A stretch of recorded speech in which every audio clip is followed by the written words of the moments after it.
Hello everyone, welcome my another mini blog. তো আজ সকালে উঠে আগে সবাইকে জানাই গুড মর্নিং।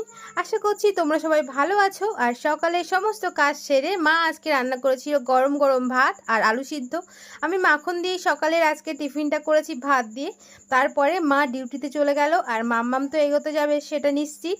তাই মাম্মামও গেল কিছু দূর। তারপরে বাড়িতে এসে আমি এখন চলে এসেছি স্নান করতে।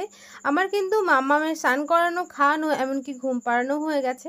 আজ আমার স্নান করতে একটু বেশিই লেট হয়েছে, কারণ আমি আজকে অনেকগুলো কাজ করেছি। তারপরে এদিকে মাথায় শ্যাম্পু করেছিলাম, তাই চুলটা বেঁধে রেখেছিলাম, আর এখন আমি চুলটাকে ভালোভাবে আঁচড়ে নিচ্ছি।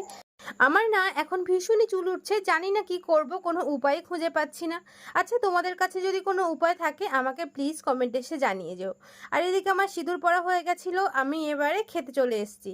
আর আজ আমাদের বাড়িতে সকালেরই একটু আলু সিদ্ধ ছিল, সেটা নিয়ে নিয়েছি। ডিম আর কুমড়ো দিয়ে একটা তরকারি, সঙ্গে ডাল আর পুঁই শাক, এটা দিয়ে আজকে দুপুরের খাবারটা খেয়েছি। আর এখন তো মাম্মাম ঘুমিয়ে আছে, তাই আজকে আমি একটু আস্তে আস্তেই খেতে পেরেছি। তারপরে এদিকে দেখি মাম্মাম তখনও ঘুমোচ্ছে, তাই আমি আর ঘুমালাম না। আমি একটু বসে আমার লেখাপড়া করে এখন বিকালবেলায় আমি আজকে এই ফলটা প্রথম খাবো, মানে আমি আগে কোনোদিন খাইনি। কিন্তু যখন আমি ফলটা খেলাম না, তোমাদেরকে কি বলবো, দারুণ দারুণ দারুণ, এর থেকে আর কিছুই বলার নেই। ফলটা আমার ভীষণ ভালো লেগেছে। তোমরা যদি নামটা জেনে থাকো অবশ্যই জানিও। তাহলে চলো, এবারে রাতে খেয়েছিলাম একটুখানি পরোটা, আর সঙ্গে ছিল আলু ভাজা আর ডিম ভাজা ঝুড়ি ঝুড়ি করে। আজ তো আমার সারাদিনটা এভাবেই কেটে গেল। তোমরা কে কেমনভাবে কাটালে অবশ্যই জানিও। ভিডিওটা ভালো লাগলে লাইক কমেন্ট করে বন্ধু হয়ে পাশে থেকো। ফুল ভিডিও দেখার জন্য অনেক ধন্যবাদ।